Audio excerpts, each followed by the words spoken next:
up, and welcome back to Opposites Attract Podcast. This is Sonja Ramirez, your girl, and I'm sitting next to Miguel Ramirez. What's up, everybody? How is your day? How is your week? How is your life? Going. What's wrong with you? Nothing. What you all giggling about? Make sure you guys share the podcast with people. Share a clip and stuff. Do something. Do something, yeah.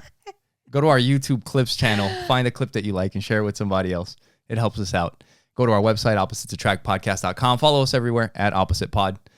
Just search us, Opposites Attract Podcast, on everything. Google it. You'll find us. What's up, yo? What are you laughing at? I'm just... Go ahead. Say what you got to say. Go ahead. Start talking shit.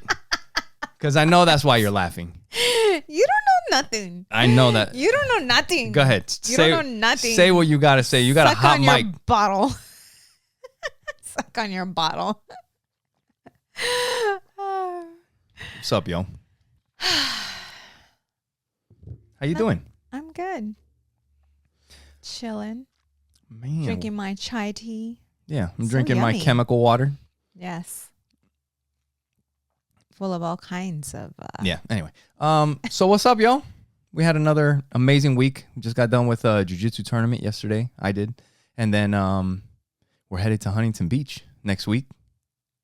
Yeah. Me and you for a little getaway. Well, it's a work trip for me, but we were able to make it so that you can come along and You're just going we'll to hang skate out. by your What's up? your tournament? My tournament was awesome. I won a match, lost a few matches. It was great. It was awesome. Definitely for you guys that don't know, check out veteransbreakthrough.org. It's some of our friends from our gyms, and they're doing amazing work. They raise money to give veteran scholarships so that they can find community. And, you know, for people that have been in the military, you know, you guys understand that when you get out after being in something like that, being overseas with just your people that are in the military, it becomes like a family. And then when you come back, it's hard to find that community, and it's hard to find, you know, that it's almost like a sense of family, you know, and there's very few places where that have something like that. And jiu-jitsu is one of them, and they sponsor families so that they could train jiu-jitsu when they're, you know, if they're struggling and all that. It was a great experience. So I was there, and they needed some help volunteering. Yeah. And just to see like everything that goes into like putting on this type of event. Yeah, and it's different than other tournaments. It's a lot of fun. It's a great event that these guys put together. Right? Yeah. Like it's intimate, and it was cool to watch the fights because everyone was friends, like because even competing with friends. if you get beat and you lose, it's not like, Right. fuck, I was trying to get a gold medal. Right. You're practicing with your friends. Right. Pretty much, you know? Yeah. So it's cool to see the different personalities. Yeah. There was one guy there, Donnie? Yeah. who has a very fun, like just fun personality. Yeah. And I had mentioned that to him, and he's like, you have to make this fun. He's like, because if not, you'll be miserable. Yeah. You know? You can definitely be miserable. I've been miserable. He's like a spider, like one of these jumping spiders, you know, like he just makes it look like a dance. Yeah.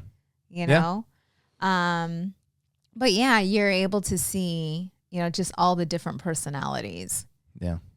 No, it was a lot of fun. It was great. And we also had some of our family competing with us. We had some cousins that came out, and they came out and supported and watched, and we had some that competed with us.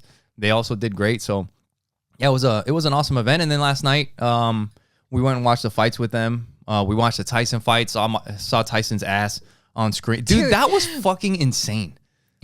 You know what? I was like, hold up. Wait, let's talk about the Tyson fight a little bit, because so many people have been like, oh my God, you know, like, right. So Tyson, at this point, you guys know Tyson fought Jake Paul, right? And afterwards, I guess it came out, I don't know if this is even real or not, but it came out that there was a script, just kind of like laying out how the fight was going to go. Now, dude, whether there was a script or not, you have a YouTuber amateur boxer, or maybe like lower skill level professional boxer, YouTuber, Disney star versus a 58-year-old former champion. Right. You know, so it's like you have like think realistically. Like realistically, what are you expecting? Yeah. You know what I mean? Yeah. So take it for what it is. You know, like when you look at it, the first thing, actually, one of our friends, one of our listeners of the podcast, Blake, sent me a text, and he's like, something about this gives me the feel of like the WWE, like wrestling. Yeah. Dude, and when you're watching, pretty much, I mean, there was some really good fights and some real fights. Oh, yes. In on that card. Yes. But the main event was made up to be, like, if you just look at the whole lead up to the fight, they're interviewing Mike Tyson. He turns around and shows his ass to everybody. Yes. That is WWE shit. Right? Yeah. I mean, Yeah. So I couldn't believe it. What I are was like, you wait, expecting? What? Yeah. Right? Yeah. At that point. I mean, were you expecting a title fight for the main event? Because if you were expecting that, I mean, I'm sorry. Like, yeah, I don't know what you were thinking. Yeah. Some people, though, are upset because of the money that was lost and the money that was gained, like the bets that were taking place. Well, you know, for one, I don't bet, so fucking sucks for you guys. Don't be fucking stupid and bet your money gambling fucking on shit that, like, you earned your money, you worked hard for your money, and you're gonna literally gamble it away. Fuck that. I don't understand that. Right. I don't know, like, people, it's just not my, I mean, we would have like pools at work and this and that, and even bets that I could be like, yeah, I'm pretty sure that it's gonna go this way. I don't, like, it's just not fucking happening. Who was I sharing that with? Oh, last night when we were hanging out with our cousins, we were talking about that. Yeah. And my one cousin was going to Las Vegas, and they were all, make sure you gamble. And I'm like, you won't find me putting my money in a machine. Yeah. The times that we have gambled and gone to Vegas and done that sort of thing. Dude, it was our wedding. It was our wedding. Yeah.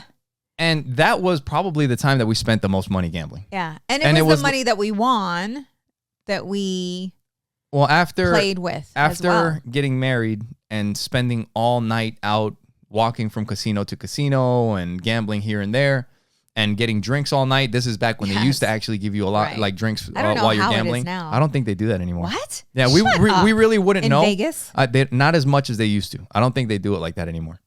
Which we wouldn't know because we don't really do it. Yeah. But at that time, we just kind of went from casino to casino. We would put like $20 on the roulette table and sit there for a while and have a couple drinks, walk to the next one. We would drink our money's worth. We would win a little bit, lose a little bit, keep it going. And by the end of the night, I think we lost like less than $300. Yeah. But at that point, we had been out for like 6 hours. Yeah. You know, so it was like, and we were drinking all night. Oh, so it's like such a good time. If we were out for 6 hours at a bar drinking, we would have spent more than that probably. Right. You know, so who gives a shit? And then the other times it's just been like, we're passing by a casino or something. Let's run in and throw $20 on the table, see what happens, you know? Yeah. And that's it.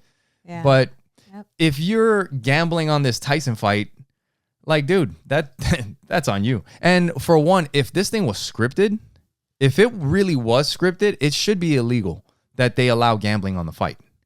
Right. I mean, I don't understand. That's freaking nuts. Yeah. But some people were also pissed off that Jake Paul didn't knock him out. Or at the end of the fight, it did look like maybe he was kind of carrying him at the end of the fight when he had the opportunity to like really knock Mike Tyson out. Mm-hmm. But I don't think there's anybody that wanted to see Mike Tyson get knocked out. I don't think anybody watching that fight wanted to see him like actually get knocked out. Unless they didn't like Mike Tyson. But I don't think most people were tuning in for that. Yeah. They were hoping to see the other guy get knocked out. Right. And that's not how it went. But yeah, it is what it is, you know. Yeah. We watched a few of the other fights last night as well. And I know this was a conversation that you and I had, but you had mentioned that the good guys lost. Yeah. And your remark after that was, it's life. The good guys don't always win. That's just life. Like, everybody thinks that this shit's a movie. And it's not. Bad guys win all the time. Good guys lose all the time. Good guys win too. Mm-hmm. But this shit's not a movie. You know, I think a lot of times we feel that way. Maybe we're just influenced so much by the shit that we watch. Bad shit does happen. You know, speaking of that, there's several. I think I'm listening to a book. I'm listening to a book, and then I'm reading 2 books. And what are you listening to?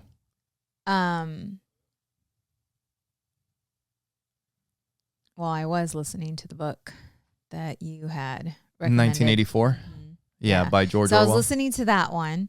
But then you switched to something else. No. I was listening to that one and then reading and the other 2 books. Anyways, all this information that I've been taking in, I feel like it's a fucking overload, right? And it's 2 different perspectives. Like, it's just like, it's a lot of information to take in and to process. Yeah. And I just felt like I'm like, I need to, and I don't even know if this is like normal, but it's like, I just need to put a break on some things. Like it was just too much information coming in. And it's like, this week, I needed time just to go in, like just to spend this quiet time with me to really process like everything that I've been taking in. And during that thought and that realization came, holy shit. What do others, right? Because I'm on Facebook, but not a lot. That's something that it's just too much. It's an overload. But everything that we see, everything we read, right? Yeah. All of it is information that's being implanted. Right. And it's other people's thoughts. For some people, other people's stories. Yeah. I think for some people it does get implanted. And for some people, they filter it. And for some people that it gets implanted, they don't even realize it. Because they're not filtering. They're just consuming everything. Yeah. And I think at one point, that's maybe what I was doing. But filtering is exhausting. Filtering all the information is exhausting. But it's like, that's probably what you're feeling. And then it's like, well, be selective of what you're taking in. But that can lead you to an imbalance. If you're only, and it depends on what you're reading. I'm sorry. This is, because if I'm reading on how the mind works, how the brain works, that's good information to take in. Right. With coaching and just what I do, right? And kind of. Right. Like depending on where you're getting your information from. It's like you have to be aware. Right. Of where this information is coming from. Like the book that I'm reading right now, Listen to Christ Within All Your Thoughts. This individual who wrote it is Mormon. Right. I am aware of that. Right? So taking in information, listening to it, and just really listening. Not having a bias, but just listening to it and taking in what I'm reading and knowing their beliefs. Not saying it's good, bad, indifferent, whatever, right? Yeah. But it's just knowing that. Yeah. That what you're listening to has their spin on it. Right. But yeah. There's a book that you were listening to before that was, I can't remember the name of it. It was a hardcovered book. The Way of Mastery. The Way of Mastery. And you were telling me that book was what is the basis of that book? Like how was that book written? It was somebody channeled, that what? Yes. Someone that channeled Jesus. Somebody that channeled Jesus, and then they wrote down what was being downloaded, what was coming through. And what was this? Jesus's teachings? Yes. Pretty much like his philosophy, his teachings, or whatever, right? Mm-hmm. So you were reading this book. Somebody had shared this book with you. Mm-hmm. Many people had shared this book with you. Mm-hmm. And there was times that, you would be reading this book and then you would share stuff with me. And just like everything else, there's incredible information. There's a lot of stuff that makes 100% sense. But at the same time, when you were telling me like how this book was written, right, I'm like, fucking here we go again. Here we go again with somebody else putting their spin on this shit. We were just talking about this with our daughter, right? When we, was it our daughter? We were going somewhere and they mentioned we were passing by a church and they were like, Baptist church. Oh, yeah. They were like, what is that? That was Audrey. And I was like, oh, that's another form of Christianity. It's a little bit different. They don't believe the same thing that everybody else believes. Their stuff's a little bit different. But then you also have Protestants. Mm-hmm. They're also Christians and they believe something a little bit different. And then you have, Lutherans, and you have Jehovah's Witnesses. You have like all these different freaking groups and everybody's got their own freaking spin on it. So which one is the one that which one is actually the one? And it's like you were saying, when you're taking in so much of this information at a certain point, it's overwhelming. And I think sometimes you do, like I've felt like that before. Maybe I'm almost positive, and I think almost everybody probably felt this during COVID. During COVID, like, dude, everybody was just like, what the fuck is what? Mm-hmm. I don't know what. I mean, still, politics today, like, what is what? So many people are so confused. Yeah, because we don't know. And I think one of the best skills that you can have is the skill of filtering information, of spotting biases, of knowing when somebody's fucking bullshitting you about something. Mm-hmm. And I don't even know how to explain how to key in on that stuff. But it's something that I know for a fact I am very good at that. Like, yeah. I can spot when people are fucking like something's not adding up here, Yeah. That's having intuition in my language.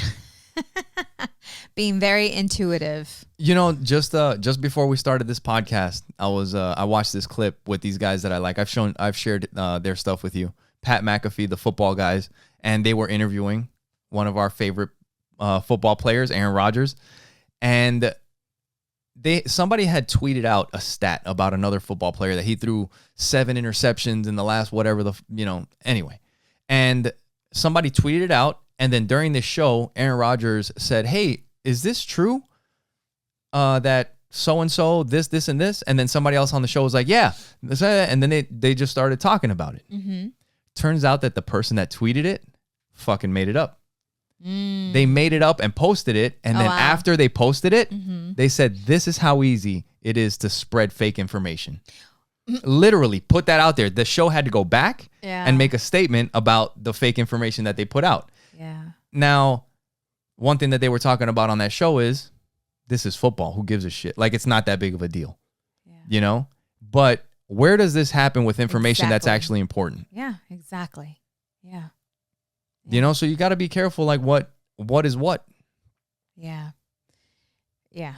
And that's with everything. That's social media. That's the news. It's everything. We are overloaded with information. Yeah. And what I was going to say is that I think I do remember that period in time, I think around COVID, where I was just like, enough is enough. Like, my fucking head's going to explode. Yeah. And yeah, maybe you just got to take a break. We'll go out of town next week and just kind of relax and take our minds off of some things and, try not to think about stuff too much and then get back to it. Because the thing is that growth is fucking processing information, is learning new stuff. And that's just how it is.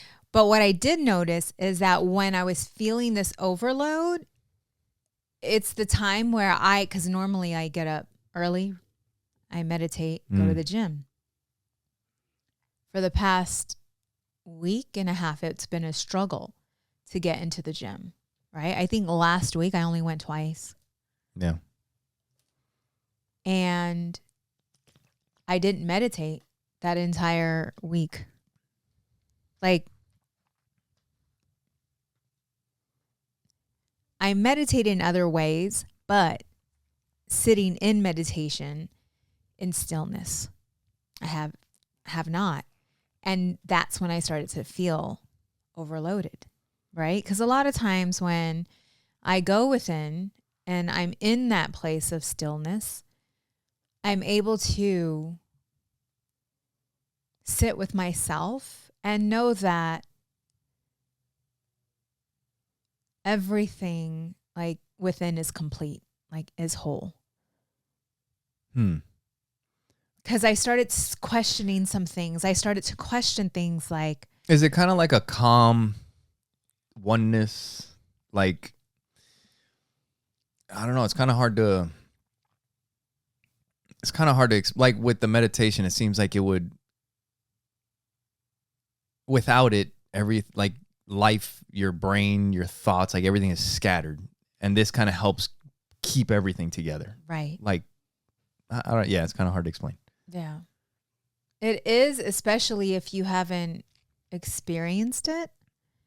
Well, while you're sharing that, it makes me feel like for a lot of people, I mean, it's different for different people, but it's these routines that are good for us. Like you said, for a lot of people is wake up in the morning and I go for a run, and that's how I start my day. Yeah. And that could be a state of That could be it meditation for for you. you. I wake up and I go to jujitsu, and like for some people, they go train in the morning. Yeah. But it depends too, because if you're running and you're listening to music, you're not. You're processing, you're listening to what you're hearing the words, you're processing the words, you're not listening to the birds, you're not listening. It's different. If you're going to meditate while you're running, it's like leave the music, no information coming in. Just run. Listen to the birds, look around, connect. Right? But if you're listening to music, you're not in that state unless you're listening to a guided meditation. I don't know if that's true or not. People do it different. Yeah, like I've had incredible runs listening, like fucking runs that the music enhances the run. Meditation is quieting the mind. Because nature and like everywhere around is so beautiful. The sun, like I plan my runs when the sun rises. Yeah. Or I plan my run with the sunset.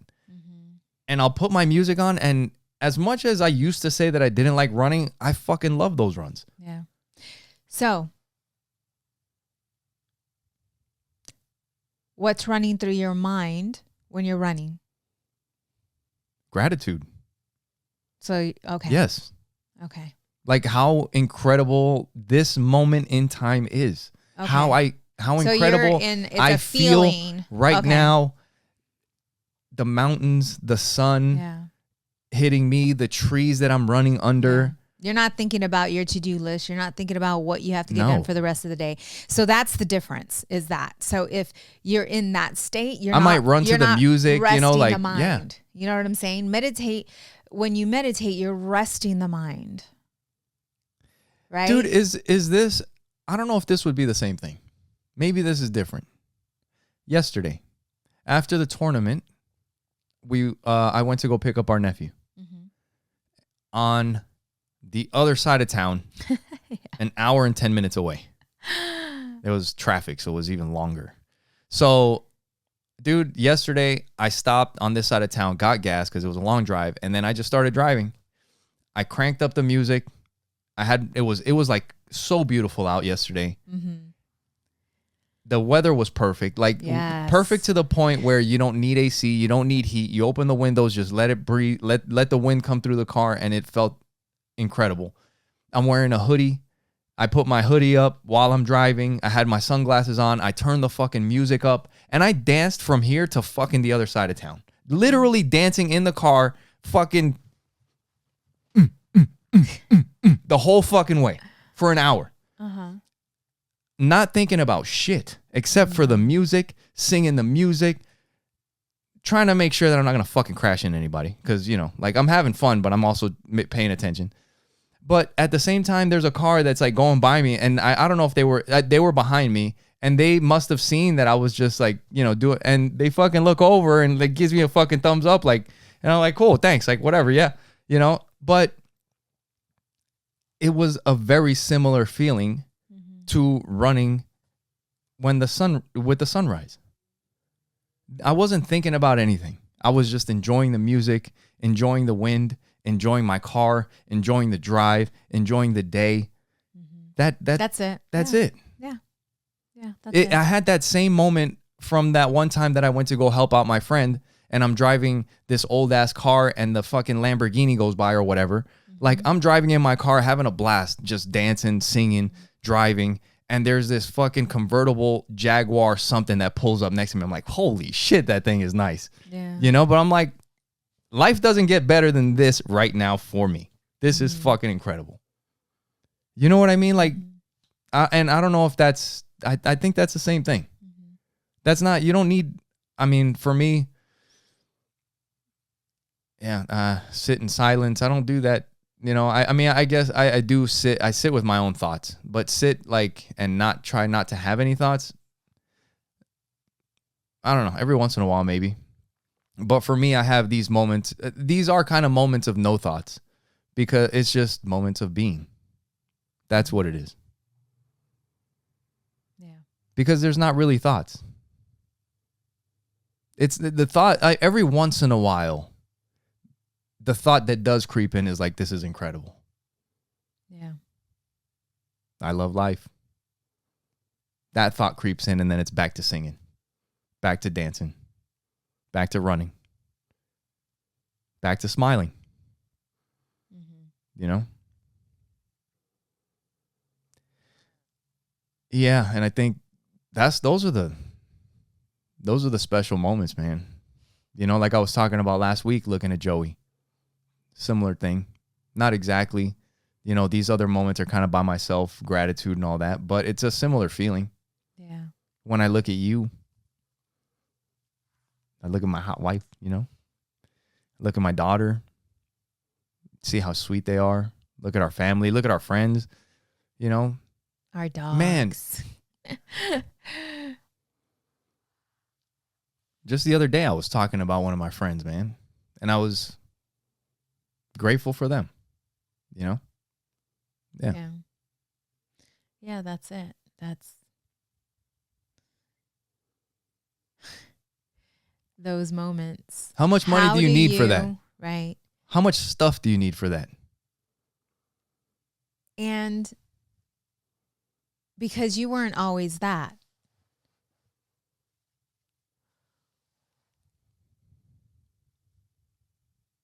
What do you feel helped you to tune into that? Man, I'm not even sure because it's been such like a long road, like such a long process. It's the journey. Yeah. Yeah. But some people are on the journey and some people never get there. You know, like I think the thing is it's starting, recognizing.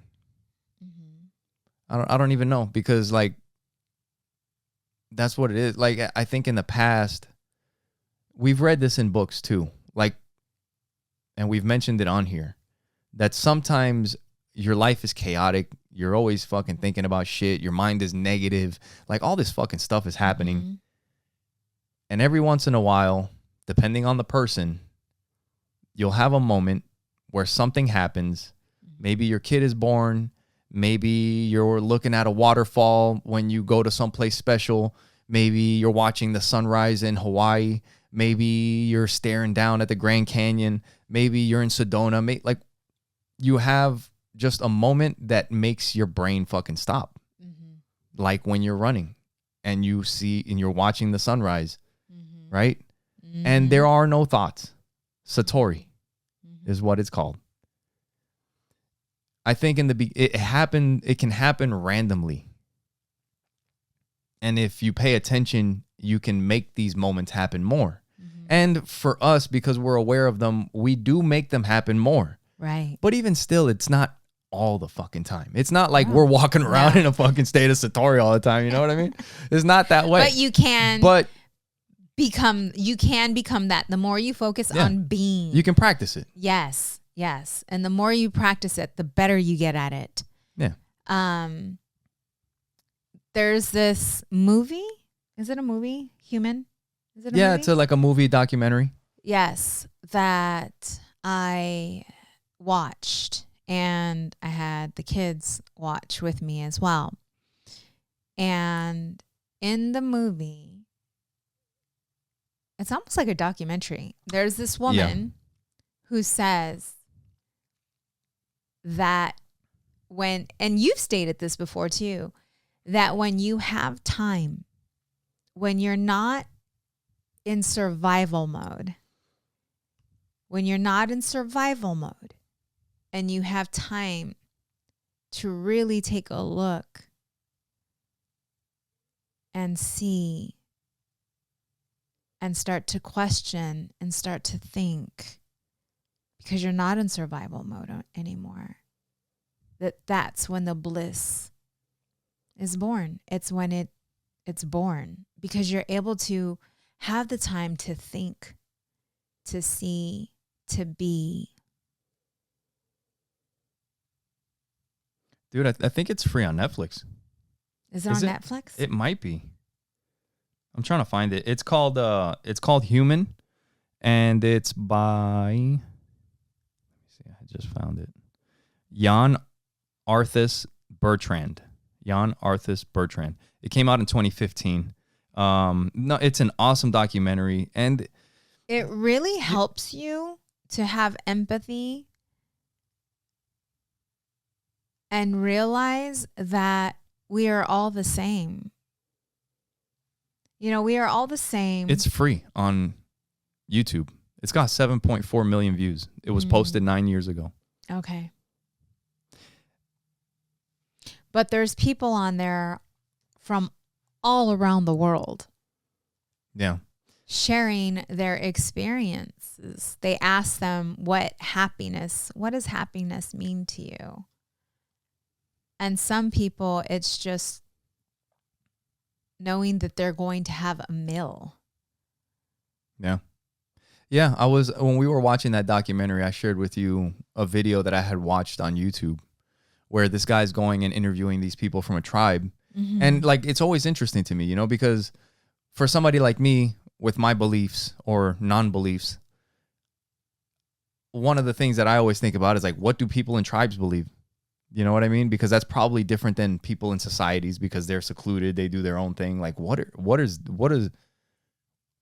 their beliefs? What do they think? You know, how do they think this all works? You know? Yeah. And this guy goes to a tribe and he asks the guy, he's like, what is the most important thing in life? Or some question like that. And the guy says, meat. He's like, what? Mm-hmm. He's like, meat. Like meat to eat. Mm-hmm. And he's like, oh, like, yeah, dude. It's that fucking simple. Yeah. Yeah. But one thing that this documentary does that I wanted to ask you, like, do you remember the first time that you like left the country or like probably went to Mexico? I would think. Do you remember what that was like? Like seeing what Mexico was like? Do you remember the first time you went? I was young. Or the first time you can remember? I was not so you where weren't I in am that today. No, not at all. Yeah. Well, I know you've seen it. Yes. Do you remember what that, or like how you felt when you noticed that this is different? This is not the U.S. No, I was nervous. Well, you've been to India now too, right? Yeah, like things are different, and we're with a group of people. You know, we're drinking, we're there to party. You know, so it's just like knowing that. Yeah, it's not. Well, yeah, that's a different thing. Yeah. But what I'm talking about is, it reminds me like when we went to Mexico one time and we saw this family that was like hungry, sitting outside a restaurant, like sitting on some step. And it was a guy with his wife, and I think they had a little kid. I also know how things work. Like, people use kids. Right. Oh, yeah, I remember which is this. terrible. Yeah. You know, but it's still heartbreaking. But Right. one thing that I think so many people in this country, in our country, do not realize is that the rest of the world is not the United States. Like, dude, it is so different in other countries, like the way people are, what people think, their cultures, like everything is so freaking different that you just can't even imagine unless you go and see it for yourself. Yeah.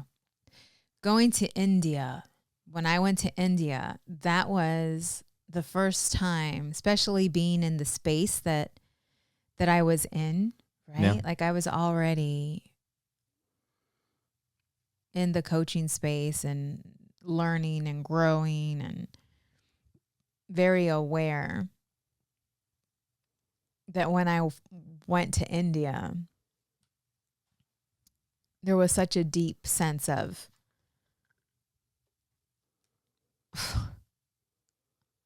like, I had no idea, really. Yeah. And it was I'm sure lot it was overwhelming to take in.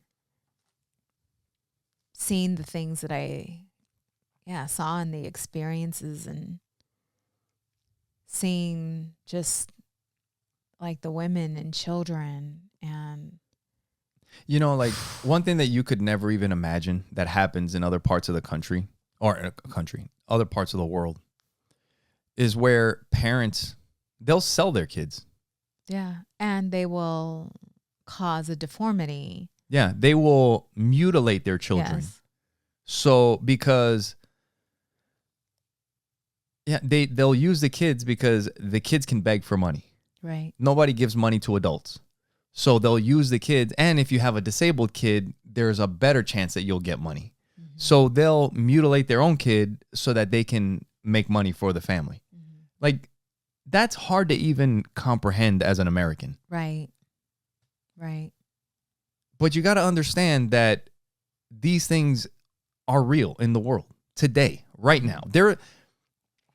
In this country, we talk a lot about race and slavery and all this other shit. Mm-hmm. I don't think people really fucking think about slavery today. Right. Like, motherfuckers want to act so righteous about slavery. Like, if you really care, there's people that are slaves today. Mm-hmm. Should we do something? Right? I mean, I'm a big-ass fucking hypocrite because I'm a podcaster talking about it. I mean, what the fuck can I do? But it's the truth. You know? Yeah. And these are things that, as Americans, we really don't even fucking think about. That's why when I, because they talk about that. And in the documentary, they talk about that. It's a sign that the world is not fucking real. This is not real. What do you mean? Because if this is life, like this is only part of the picture. Right. That's why it's so important to travel outside. Yeah. But that's why I wanted our kids to watch Human with Me. Yeah. Because they have children speaking on there. Yeah, I didn't see that. I want to watch that too. Yeah. Talking about being sold, that their mothers sold them. And he's talking about that he would never forgive her because he does not understand. Did we ever open up those cards from India? I want to do something. I almost forgot about that. That place. Oh, yes, yes. I would like to do something. Yeah. Anything. Mm-hmm. Fucking anything. If we could send them $100, like anything. We should read those. Yeah, because there's a website. They have a website. I'm actually following them on Facebook. Okay. Yeah, we should do something. Yeah. You know, just because we get to. At a certain fucking point, like, dude, enough. There's this new rapper that I found. His name's Prof. This white dude. He's got like all this fucking style. Like, the way he raps is so fun. But he's like, what does he say? Less talk, more action, boss. Mm-hmm. You know, like at a certain point, fucking do something. You know, and we try every once in a while when we think about it. It's like, all right, I want to go do something or whatever. But we could do more. Right. And yeah, we really and should. We get, just get back. Because at the end of the day, like, why not? Why not? Yeah. You know? Before we get into anything else, make sure you guys go to our website. Make sure you guys follow us on everything. Opposite Pod everywhere. Just search Opposites Attract Podcast. Find the Clips channel on YouTube. Opposites Attract Podcast Clips. Find a clip that you like, share it with somebody else, tell them to subscribe. If you guys haven't noticed, on Spotify, we're starting to upload everything with video, so you can watch the podcast on Spotify too, on YouTube, and on Facebook. And on Spotify is kind of cool. You can kind of, I haven't messed with it yet, but I think the way it's supposed to work, if it works the way it's supposed to, you can just switch back and forth between audio and video, and it stays on the same spot. Oh, really? So if you're working, you can just listen to it, and then if you get a chance and you want to watch, or if we say, if you guys want to see it, check it out, you can switch it to the video and see what we're talking about. So you guys can check that out on Spotify. And wherever we're at, if you guys can send us a comment, a like, subscribe, all that stuff, it really helps us out. Let somebody know that the podcast is out there. Share a clip with them that you like, and it all really helps us out, and we appreciate it. What's up, yo? You just do very well with Also, on Amazon, if you go to our website, click the Support the Show tab. If you guys buy anything through Amazon, go through that tab, and it really helps us out. And you can follow my other podcast, Fighting for Your Life. New episode is already out with one of my training partners, Carl Ritchie, who we competed together in the tournament. He beat me up, and he got a gold medal. So shout out to Carl. He's an awesome dude. Incredible episode on Fighting for Your Life. And you can find our merch on Amazon. You can search that up too. Yes. Yeah.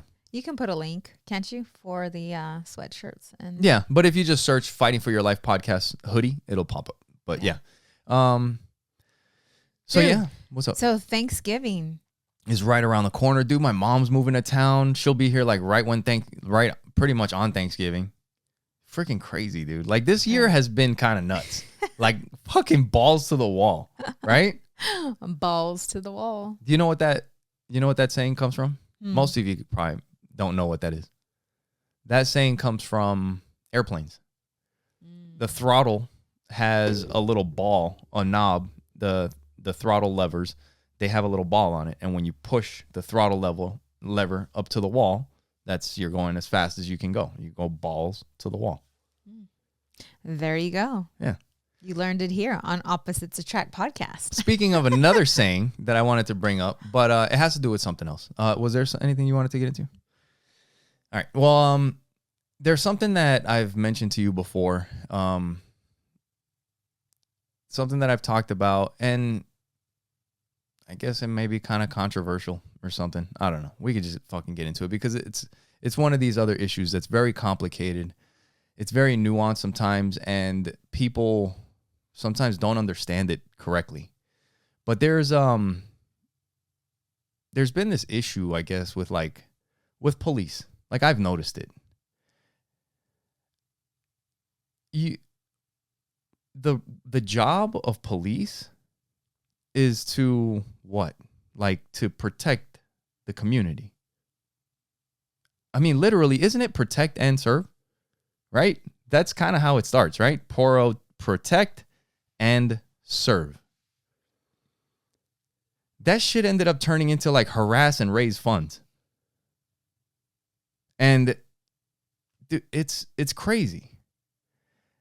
People today cops today have such a bad rap. Like terrible. I mean, I'm a law-abiding citizen. You're a law-abiding citizen. So many people are law-abiding citizens, and when a cop pulls up behind you, how do you feel? Right. You're nervous. Is that a good thing? I know. Isn't that? Is that a good, crazy. Is that the fucking society that we want to live in? Right. Like, they're going to fucking get me. They're going to find something. He's going to give me a ticket for something. What does that do for the relationship between the police and the community? When your primary role is supposed to be to protect and serve. And I do think that not everybody, but a lot of people do join because they want to protect and serve. Right. There are a lot of people that understand what it is to be a cop. And they also join because they understand what it is to be a cop. And they understand the power that they get with being a cop. There's a saying that goes, absolute power corrupts absolutely. It was it's from the 19th century. I wanted to read this real quick from Lord Acton. Wrote this in 1887 in a letter to Bishop Creighton. The letter was published in 1907, whatever. The quote is interpreted to mean that the more power someone has, the more their sense of morality is weakened. Action as a strong advocate for individual liberty. And anyway, but yeah, the more power you have, the more your morality is weakened. And this is something that I noticed as soon as I joined the military. As soon as I joined the military, we went into boot camp. And when you join boot camp, we would have our squadron. Every squadron has about 60 people. Every squadron has 4 elements. Every element has about 15 people in each. And you have one dorm chief, or like the squadron chief. He's the guy in charge of everybody, or kind of like leading everybody. But the thing is that we're all trainees in training. We're all the same rank. We all have no rank. We have nothing on our sleeves. We're E1s, all of us. But they just happen to pick one person. You're going to be the leader for the thing. And then they pick 4 element leaders for the other elements. I ended up becoming one of the element leaders. One of the element leaders got in trouble. They kicked him out of boot camp or recycled him back. And then they were like, Ramirez, you're the element leader now. And I was like, all right, cool. I've always been somebody that liked having having that type of responsibility, because I always wanted to look out for my people. Like, I always felt like if you could put me in that position, I want to help my people. Right? Mm-hmm. And I mean, I don't want to like fucking toot my own horn or whatever, but I did a good job. Like I looked, my number one thing was always just looking out for my people. Like I never wanted my guys to get in trouble. My thought was always like, if I can do my best to keep them out of trouble, they'll do their best to keep me out of trouble. You know? Right. Yep. And we did. That's leadership. We did awesome. Now, our squadron chief, our dorm chief, he was in charge of everybody else. That motherfucker went crazy. He would run around fucking yelling at people, getting in motherfuckers' faces. And it's like, dude, what the fuck is wrong with you? You know what I mean? And I've seen it. I've seen people that become managers and then they become a different person once they get an ounce of power. What made the difference between you and that other individual? Dude, I don't know. And I'm not anybody special. There's other people that I know that are the same way. It's the heart. You can give someone who really wants to make a difference, who has a great heart, the same power and authority, and they will make a difference. And then you give it to someone else that just has different intentions, a different heart. Now, one thing that I do believe is that if you give anybody power, the consequences for abusing power should be fucking crazy. You should pay. Because you are being trusted with something. Like, I don't even know how to fucking put that really into words, but this comes down to fucking police. Because, dude, you almost have all the fucking power in the world. Right. Imagine getting pulled over at night on the side of the road. Yeah. They are fucking God. Nobody knows you're fucking out there except for you and the dude with the fucking gun. Right. And if you don't do dude, I've had not this situation, but we had one where I was driving somewhere and this fucking cop just went, like, was just an asshole for no fucking reason. I'm like, dude, I didn't know. Like, chill. But what do I have to do? As a man, what the fuck do I want to do? Right.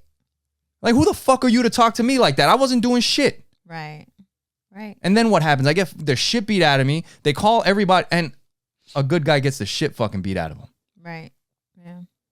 But is it fair that because he has a badge and a gun, he can talk to me however the fuck he wants? Right. No. You know, when bad things happen, are cops there? No. They show up after the fact 95% of the time, unless you're on the SWAT team or drug task force or whatever. Mm-hmm. But usually people are calling you after shit goes down. So like this whole thing, the thing with race too, because as a Hispanic person, which that hardly comes into my fucking mind, really. Like I hardly ever think about being Hispanic in America. I'm just like a dude, you know, like a regular fucking person like everybody else. I don't know if that's the same for everybody else. Maybe their identity, like first thing is I'm this and then everything else, you know, but if you get pulled over by a fucking asshole right. and there's no reason for him to be treating you the way he is, what do you think? Right. This racist motherfucker. Right. When he's just an asshole. And then you get pulled over again. And you get pulled over again. Yeah. Yeah. And it's all these people that are, all they're doing is abusing power. Mm-hmm. You know? Now, it's not everybody. I've seen tons of videos of incredible interactions with police. Just like cops that are just super cool. Mm-hmm. You know? But I do feel that something needs to change. Because people shouldn't feel this way, right? With when police are around, right? Yeah, you know, there's this thing regarding firefighters and police officers. Right, firefighters are looked as the heroes. Right, they're looked to as the heroes, and cops used to be. Yeah, and yeah. But I wonder what shifted. Like, really, where did it? The change. Where did that shift? When did that shift, and why? I know. Interesting. I know. Absolute power corrupts absolutely, and people. This is my. It's an issue of the heart. It's tough, man. It's tough. I don't know, but yeah. Yeah. I don't even know. But I wanted to share something real quick before we move on. Let's you don't even know that I was going to share this, but it has to do with what we were just talking about. So this is a little video from the news. Let's check it out. Almost immediately. Good morning. In the body camera. My bad. Here we go. Miscarriage of justice. Sober drivers charged with DUIs are reacting in shock to what WSMV4 Investigates has uncovered tonight. Good evening. I'm Lauren Lowry. I'm Tracy Cornett. And I'm Marius Payton. As part of our sobering problem investigation, we've analyzed never-before-seen TBI data. Chief Investigative Reporter Jeremy Finley found more than 600 Tennesseans have been arrested for DUI and were completely sober. What? It's something you notice almost immediately. Good morning. In the body camera footage of officers approaching Xavier Gray. Go ahead and turn the car off for me, okay? His hands are in the air. First of all, I'm scared of the police. You got anything to drink tonight? No, sir. But Gray, like so many other drivers who've spoken with WSMV4 Investigates, wasn't concerned at first. Well, I'm going to run you through some the field sobriety test, just make sure you're good to drive and everything, okay? Oh, yeah. I know I'm not under the influence of anything. And he thought he performed well until this. Place me on the wrist for driving under the influence, okay? I don't even drink or anything. That's great. I work for a living driving a dump truck. And this is what I do. This is my whole livelihood. Oh, no. I was really afraid about losing my license. Gray is the latest person we found to be charged with a DUI whose blood work would come back showing he was completely sober. For months, we've been emailing back and forth with the TBI, asking for blood work data that shows just how often it's happening in Tennessee. Wow. And it turns out we weren't the only ones asking. I've seen the news stories that you all did. State Representative Lowell Russell had seen our sobering problems investigations. And after one of his constituents was arrested for a DUI, while he was completely sober, he asked the TBI for the data as well. After months of requests, the TBI finally produced the data. Turns out it wasn't dozens, but more than 600 Tennesseans. 609 to be exact. Innocent drivers, totally sober, charged with DUI. For perspective, if all of the sober drivers charged with DUI went to the Ryman, they would take up more than half of the seats in the upper balcony. I just wonder what you think about that. It's a miscarriage of justice. It seems like they're doing it everywhere around Tennessee, man. Nobody wants drunk drivers on the road, ever. But what does it say that we keep finding sober people being arrested for DUI? I have heard of those on a very, very limited scale, and those are, of course, tragic for everyone involved. Tragic cases that lets drivers like Gray know he is hardly alone. You know what's so scary is just thinking about how hard I work to stay out of trouble, right? And then to have something like this happen. Jeremy, the implications of this, they're just so widespread. Hundreds of innocent people charged with crimes they didn't even commit. Yeah, Lauren, we just obtained this data on Friday, so now we're sharing it with prosecutors and lawmakers to try to get their reaction. Representative Russell says he wants the TBI to create a database for all crimes in Tennessee, showing what a person was charged with and whether or not they were convicted. We know sober people charged with DUI often have their mugshots appear online. If this database is created, it at least would be a public record showing what the crimes against them were dismissed. Marius? Jeremy, you keep pushing on this story. Thank you. Well, how and why? So, why? Right. Why? Tennessee? Oh, no, that could be anywhere, though. That could be anywhere. They were investigating it in Tennessee. Right. They're not investigating it in other places. If they investigated in other places, guess what they're going to fucking find? That's crazy. Probably similar shit in other places. Yeah. Now, how does this even happen? I'll tell you how. The fucking city needs money. So what do? You set up a fucking DUI checkpoint, or you set up a speed trap, or you set up multiple speed traps throughout the fucking city. You post fucking cops up and have them getting people rolling through stop signs or whatever the fuck. What does that do? What does that do for the relationship between the police and the community? That's how it happens. I mean, and at this point, I'm pretty sure that our government relies on that money, right? I mean, you can't be collecting all this money in tickets all this time and then just take it away, right? So what happens when you start making all this money from tickets and you start spending it? Now what do you have to do? You got to go get more fucking tickets because you need more money so that we can do this again next month, and we could do it again next month and next year. Yeah. Fucking taking the taxpayers' money. Now, one last one. This one's heartbreaking. I'm sorry. Oh, that's how we're going to end this? I'm sorry. This is what you're doing to me? I'm sorry. But I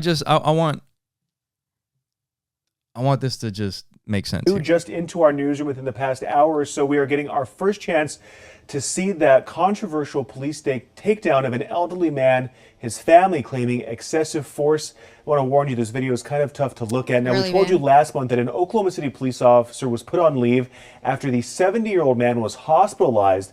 Within the last hour, police put out two different versions of that incident, one of them being this body camera video that you're looking at. The other is surveillance video from a nearby business. Now, in the body camera, you can hear the man arguing with the officer about the ticket that was being given after a traffic crash. Might have been a bullshit ticket to begin with. Then the man touches that officer's vest and tells him to shut up before the officer takes him down to the ground. Here is part of that exchange.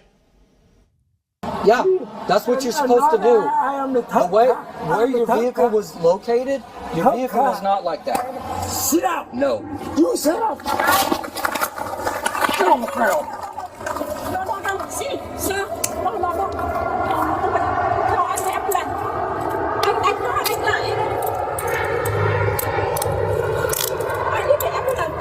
Yeah, I'm gonna call an ambulance. Okay, what you're looking at here is another view. What? It's hard to watch of that takedown. Police said that man lost consciousness when he hit his head on the pavement.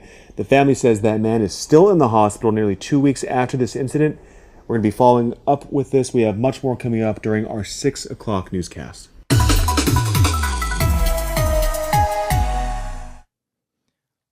That police officer was given power. And that's what he did with his power. Yeah. And they're not all that way. No, they're not. No, they're not. Yeah. But like I said before, I feel that if you're given power, especially like that, the consequences should be more severe because you were trusted with this power. Right. Yeah. Yeah. Like, and the sad thing is that I don't know what happened with this guy. I haven't followed up with any of this stuff. I wouldn't be surprised. I mean, you can imagine that the cop could get off, technically, because the guy assaulted the cop. Right? Right. Yeah. Right. Yeah. Because he said, shut up, and tapped him on his vest with his 2 fingers. Mm-hmm. That gives him the right to fucking body slam a 70-year-old guy. Yeah. No, that's crazy. You know, I mean, I don't know. There's a lot of things that are going to be changing, I guess, or they've talked about maybe changing in the future with our government or but this is one of the other things that needs to be looked at, and revamped. You know, so many people have talked about defund the police and this with the police and that with the police. Mm-hmm. Something needs to be done. You know? Yeah. We definitely don't need more fucking people harassing law-abiding citizens. Yeah. Like, I mean, and it's crazy because in a way you have to you give them power for a good thing. Allow them to use their judgment in good ways. But dude, when you find a fucking bad cop, you gotta deal with that shit. Cut it out like fucking cancer. Right. No, there has to be. I mean, I don't know what it takes to be a police officer. I know they don't get paid well. Dude, they do a fucking psychological evaluation. How did this fucking guy pass that? Yeah. Yeah. How? Yeah, there has to be more involved.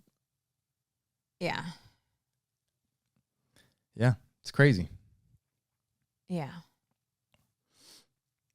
You know, and yeah, like at the end of the day, it's so hard.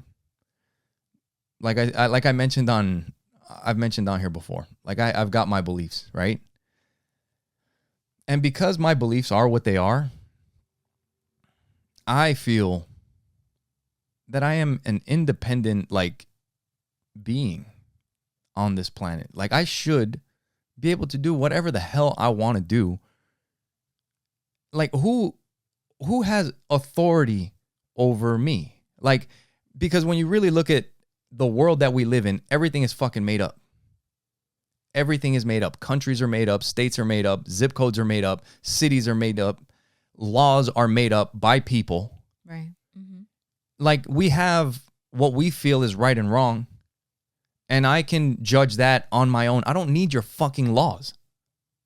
How about that? Yeah, but there's others that their right and wrong is completely I understand. Messed up. I understand. But as